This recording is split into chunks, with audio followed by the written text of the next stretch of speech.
पूरा देश आजादी के रंग में रंगा। पीएम मोदी ने लाल किला पर फहराया तिरंगा। गार्ड ऑफ ऑनर 21 तोपों की सलामी के साथ साथ हेलीकॉप्टर से हुई पुष्प वर्षा।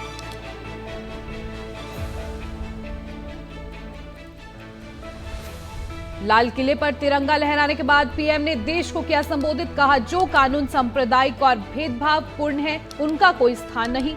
देश को एक सेकुलर सिविल कोड की जरूरत है।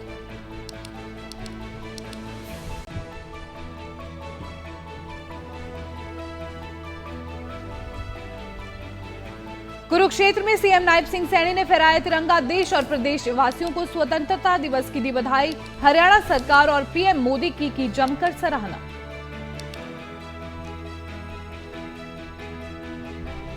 करनाल में नहर से मिली अर्धनग्न अवस्था में लाश। इलाके में फैली सनसनी। 8 से 10 दिन पुरानी बताई जा रही dead body.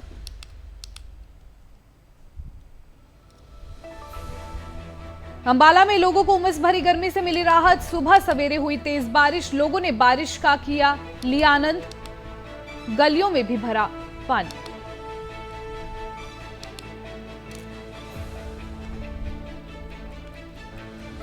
World Punjabi TV देखने वाले सभी दर्शकों का स्वागत है। आज पूरे देश में स्वतंत्रता दिवस मनाया जा रहा है। हर साल की तरह इस साल भी दिल्ली के लाल किला पर भव्य कार्यक्रम हुआ। यहां पर पीएम मोदी ने लाल किले से लगातार 11वीं बार ध्वजारोहण किया है। समारोह में गार्ड ऑफ ऑनर 21 तोपों की सलामी दी गई। भारतीय वायुसेना के हेलीकॉप्टरों द्वारा पुष्प वर्षा भी की गई। इस वर्ष की थीम विकसित भारत एट 2047 है, यानी 2047 तक विकसित भारत के लिए सरकार का विजन जाहिर करती है।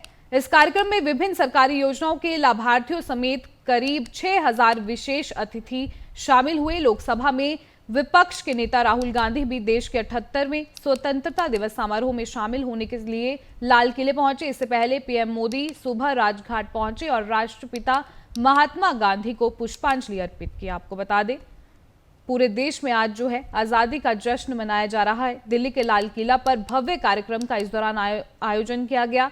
यहां पर प्रधानमंत्री नरेंद्र मोदी ने लाल किले से लगातार 11वीं बार ध्वजारोहण किया है। समारोह में गार्ड ऑफ ऑनर 21 तोपों की सलामी दी गई। भारतीय वायुसेना के हेलीकॉप्टर द्वारा जो है पुष्प वर्षा भी की गई। आप तस्वीरों में देख सकते हैं किस तरह से जो है हेलीकॉप्टर से पुष्प वर्षा की गई, वहीं 21 तोपों की सलामी दी गई।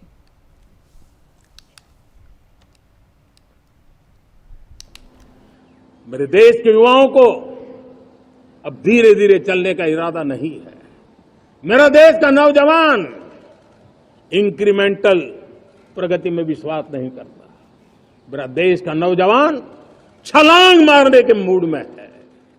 वो छलांग मार के नई सिद्धियों को प्राप्त करने के मूड में है। मैं कहना चाहूंगा, भारत के लिए गोल्डन एरा है। वैश्विक परिस्थितियों की तुलना में भी देखें, ये गोल्डन एरा है।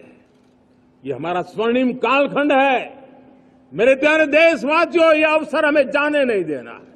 ये मौका हमें जाने नहीं देना चाहिए और इसी मौके को पकड़ करके अपने सपने और संकल्पों को लेकर के चल पड़ेंगे तो हम देश की स्वर्णिम भारत की जो अपेक्षा और हमें विकसित भारत का 2047 का लक्ष्य हम पूरा करके रहेंगे। हमारे देश में सुप्रीम कोर्ट ने बार बार यूनिफॉर्म सिविल कोड को लेकर जो चर्चा की है, अनेक बार आदेश दिए हैं, क्योंकि देश का एक बहुत बड़ा वर्ग मानता है और उसमें सच्चाई भी है कि जिस सिविल कोड को हम लेकर के जी रहे हैं वो सिविल कोड सचमुच में तो एक प्रकार का कम्युनल सिविल कोड है, भेदभाव करने वाला सिविल कोड है। ऐसे सिविल कोड से जब संविधान के 75 वर्ष मना रहे हैं और संविधान की भावना भी जो हमें कहती है करने के लिए, देश की सुप्रीम कोर्ट भी हमें कहती है करने के लिए, और तब जो संविधान निर्माताओं का सपना था उस सपने को पूरा करना हम सबका दायित्व है। और मैं मानता हूं इस गंभीर विषय पर देश में चर्चा हो, व्यापक चर्चा हो, हर कोई अपने विचारों को लेकर के आए और उन कानूनों को जो कानून धर्म के आधार पर देश को बांटते हैं, जो ऊंच नीच का कारण बन जाते हैं, ऐसे कानूनों को आधुनिक समाज में कोई स्थान नहीं हो सकता है। और इसलिए मैं तो कहूंगा, अब समय की मांग है कि देश में एक सेकुलर सिविल कोड हो।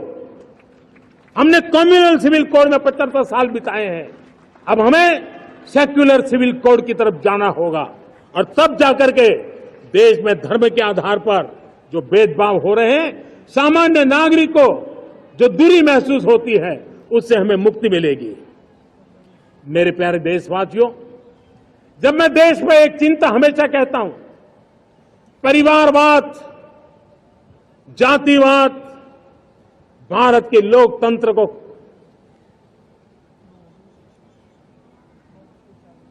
बहुत नुकसान कर रहा है। देश को, लोक राजनीति को हमें परिवारवाद और जातिवाद। मेरे प्यारे देशवासियों, हम संकल्प के साथ तो बढ़ तो रहे हैं, बहुत आगे बढ़ रहे हैं, लेकिन ये भी सच है कि कुछ लोग होते हैं जो प्रगति देख नहीं सकते। कुछ लोग होते हैं जो भारत का भला सोच नहीं सकते हैं।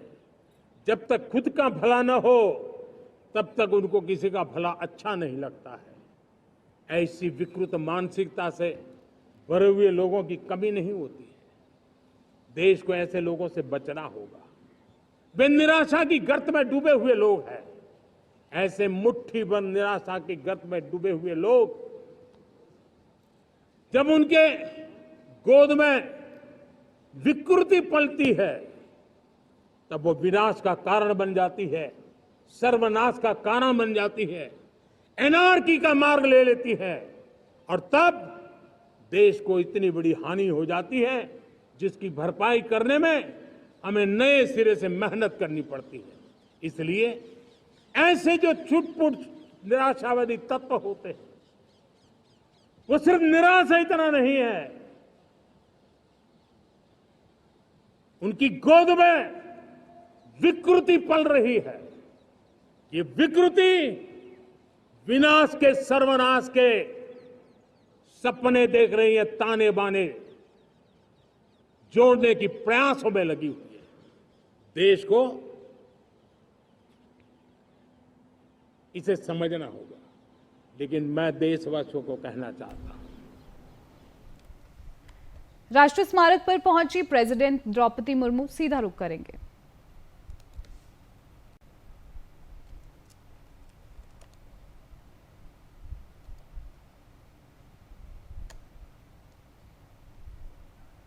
करते ही हैं, लेकिन साथ ही आज का दिन बेहद महत्वपूर्ण इन मायनों में कि हम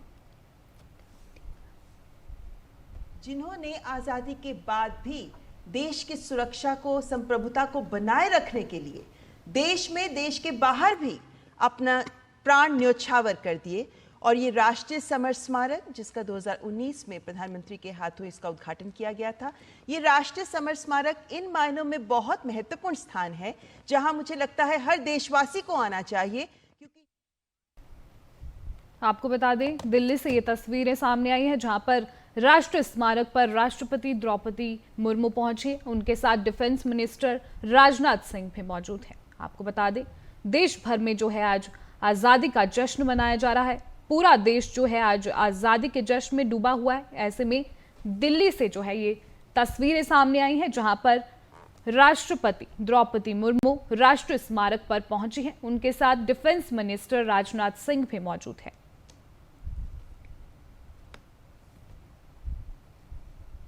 आपको बता दें कि राष्ट्रीय स्मारक पर राष्ट्रपति द्रौपदी मुर्मू पहुंची। ऐसे में जो है वह वीर जवानों को, शहीद जवानों को जो है श्रद्धांजलि अर्पित करेंगी। दिल्ली से ये लाइव तस्वीरें आपको दिखा रहे हैं। उनके साथ डिफेंस मिनिस्टर राजनाथ सिंह भी मौजूद हैं।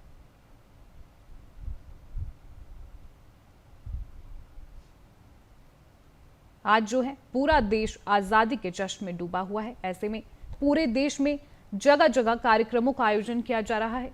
वहीं तस्वीरें आपको दिखा रहे हैं, दिल्ली से लाइव है। यहां आपको बता दें कि राष्ट्रपति द्रौपदी मुर्मू राष्ट्रीय स्मारक पर पहुंची। यहां पर उन्होंने शहीद हुए जवानों को श्रद्धांजलि अर्पित की।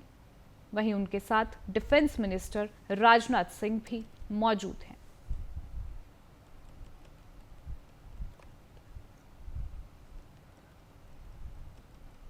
लगातार जो है देश के अलग अलग कोनों से आज़ादी की तस्वीरें सामने आ रही है, आज़ादी के जश्न की तस्वीरें सामने आ रही है। वहीं ये तस्वीर जो हम आपको दिखा रहे हैं ये दिल्ली की है। यहाँ पर राष्ट्रीय स्मारक पर जो है राष्ट्रपति द्रौपदी मुर्मू पहुंची। उन्होंने राष्ट्रीय स्मारक पर वीर जवानों को, शहीद हुए जवानों को श्रद्धांजलि अर्पित की। उनके साथ डिफेंस मिनिस्टर राजनाथ सिंह भी मौजूद हैं।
आज के दिन पूरा देश आजादी के जश्न में डूबा हुआ है। कुरुक्षेत्र में राज्य स्तरीय कार्यक्रम का आयोजन किया गया, जिसमें हरियाणा के सीएम नायब सिंह सैनी मुख्य अतिथि के तौर पर पहुंचे। नायब सिंह सैनी ने तिरंगा फहराने की रस्म अदा की। उन्होंने सभी देश और प्रदेश वासियों को स्वतंत्रता दिवस की बधाई दी एवं उन्होंने शुभकामनाएं भी दी। हरियाणा के मुख्यमंत्री नायब सिंह सैनी ने कहा कि मैं आपको 78वें स्वतंत्रता दिवस की बधाई देता हूं। आजादी का ये पर्व जन जन का पर्व है, हर भारतवासी के लिए गौरव का दिन है। आज का दिन महान बलिदान देने वाले वीरों का दिन है। मैं सभी वीरों को श्रद्धांजलि अर्पित करता हूं। आपको बता दें कि कुरुक्षेत्र में राज्य स्तरीय कार्यक्रम का आयोजन किया गया, जिसमें सीएम नायब सिंह सैनी मुख्य अतिथि के तौर पर पहुंचे। नायब सिंह सैनी ने तिरंगा फहराने की रस्म अदा की। उन्होंने सभी देश और प्रदेश वासियों को स्वतंत्रता दिवस की बधाई एवं शुभकामनाएं दी।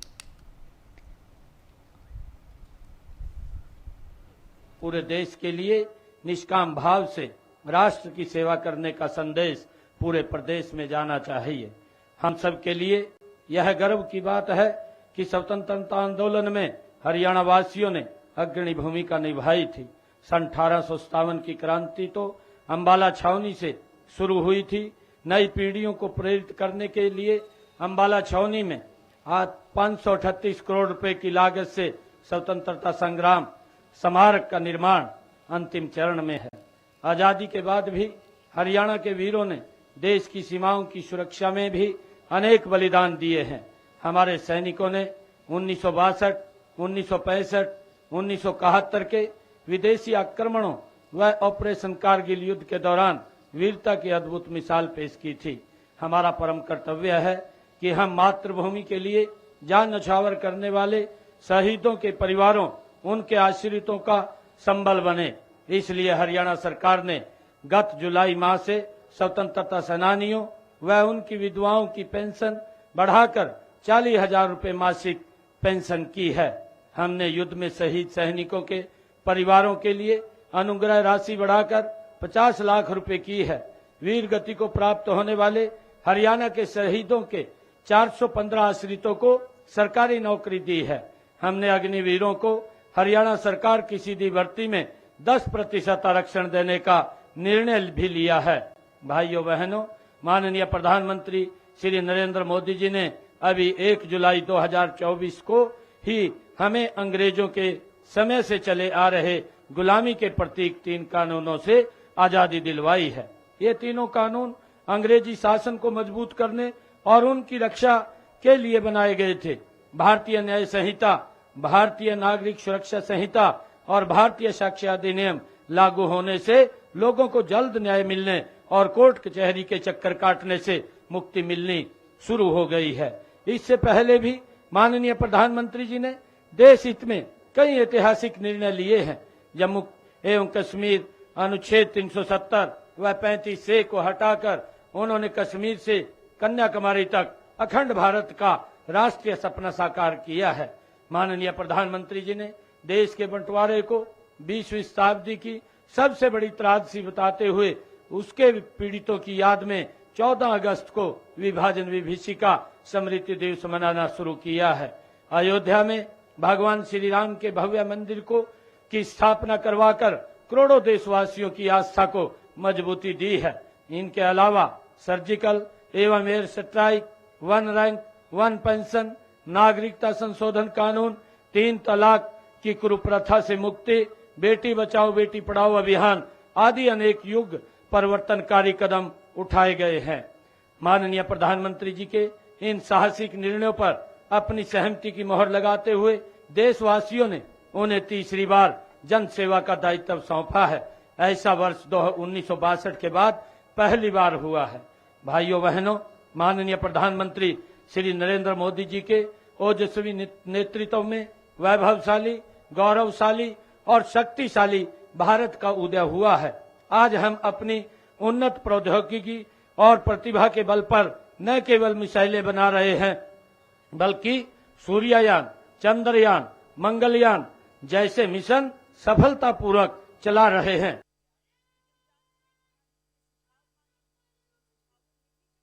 स्वतंत्रता दिवस समारोह सिरसा के शहीद भगत सिंह स्टेडियम में पूरे उत्साह व हर्षोल्लास के साथ मनाया गया। राज्यसभा सांसद सुभाष बराला ने ध्वजारोहण किया। राज्यसभा सांसद सुभाष बराला ने मार्च पास्ट की सलामी ली। सांस्कृतिक कार्यक्रम व पीटी शो का आयोजन भी इस दौरान किया गया, जिसमें स्कूली बच्चों ने भाग लिया। परेड में महिला पुलिस, पुरुष पुलिस, होम गार्ड व स्काउट एंड गाइड की टुकड़ियों ने परेड में भाग लिया। राज्यसभा सांसद सुभाष बराला ने केंद्र और हरियाणा सरकार की नीतियों का गुणगान किया।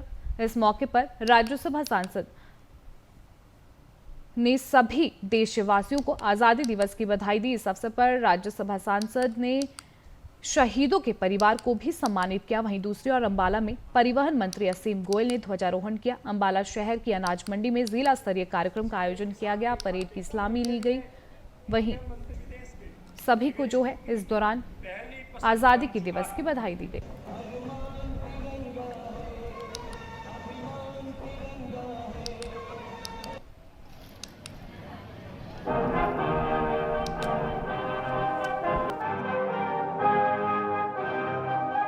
इस पावन अवसर पर आजादी की बलि वेदी पर अपने प्राणों की आहुति देने वाले सभी ज्ञात अज्ञात शहीदों को नमन करता हूं और उन वीर सैनिकों को भी प्रणाम करता हूं, जिन्होंने आजादी के बाद देश की एकता व अखंडता की खातिर अपने प्राण न्यौछावर कर दिए।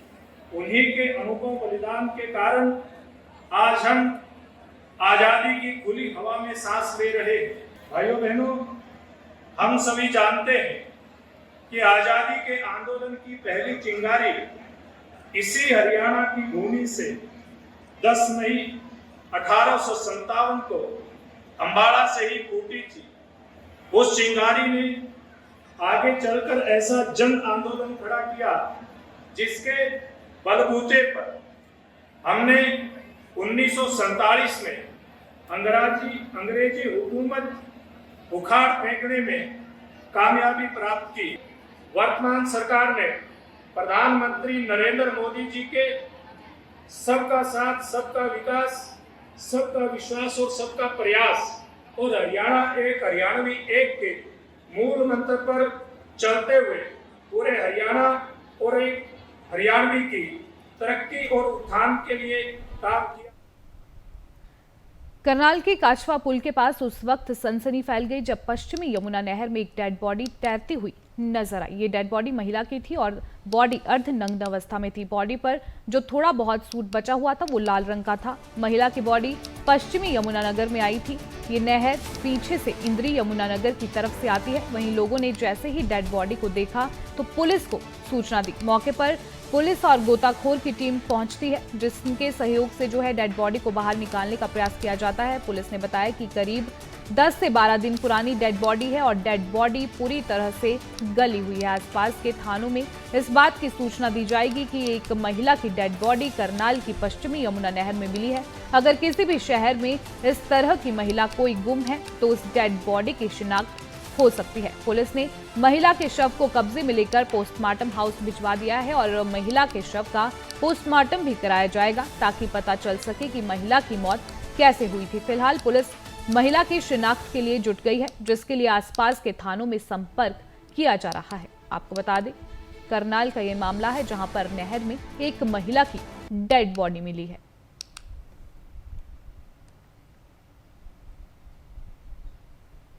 मेरा नाम भी डॉक्टर रितेश है।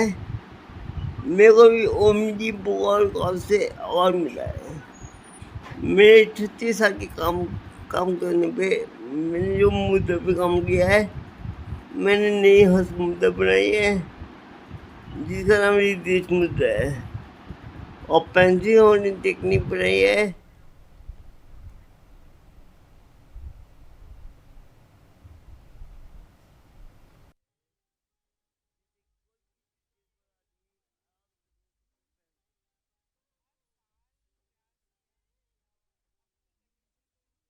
आपको बता दें, करनाल की एक खबर है जहां पर नहर में जो है एक महिला की लाश मिली। अर्धनग्न अवस्था में जो है ये लाश मिली है। आपको बता दें कि इसके बाद जो है पूरे इलाके में सनसनी फैल गई। फिलहाल पुलिस जांच कर रही है। आजादी की पहली लड़ाई का शहीदी स्मारक व एशिया का सबसे बड़ा म्यूजियम अंबाला छावनी में बनाया जा रहा है। आज अंबाला छावनी के निर्माणाधीन शहीद स्मारक में अतुल तिवारी ने शहीद स्मारक के मेमोरियल टावर पर प्रोजेक्ट द्वारा दिखाई जाने वाली डॉक्यूमेंट्री की पटकथा को अनिल विज को सुनाया। उन्होंने अतुल तिवारी द्वारा लिखी गई पटकथा की तालियां बजाते हुए सराहना की। इस मौके पर उन्होंने मीडिया से भी बात की और 3 इडियट में एक अभिनेता के तौर पर काम करने से लेकर अब तक के सफर के बारे में जानकारी दी। वहीं पूर्व गृह मंत्री अनिल विज ने भी अंबाला में बन रहे शहीदी स्मारक के बारे में जानकारी दी और आचार संहिता लगने से पहले इसके उद्घाटन किए जाने की बात कही है। उन्होंने कहा कि अंबाला में आजादी की पहली लड़ाई का शहीदी स्मारक बनने से यहाँ के लोगों को रोजगार मिलेगा और जो कोई भी यहाँ से गुजरेगा वो एक बार इस शहीदी स्मारक को जरूर देखना चाहेगा। पहली लड़ाई का शहीदी स्मारक एशिया का सबसे बड़ा म्यूजियम अंबाला छावनी में बन रहा है। वो सारे देश में जो लड़ाई लड़ी गई और अंबाला छावनी से शुरू हुई, उसको यहां पर कई तरीकों से दिखाया जाएगा।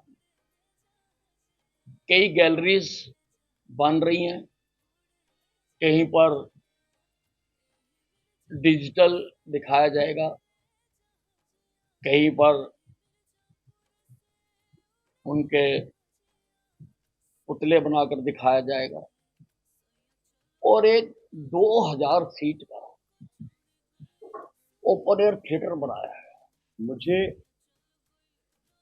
बहुत गर्व है कि 1857 की लड़ाई, जो प्रथम स्वतंत्रता संग्राम था हमारे देश का, उसका बहुत बड़ा संग्रहालय वहीं बन रहा है जहां से संग्राम शुरू हुआ था, मतलब अंबाले में।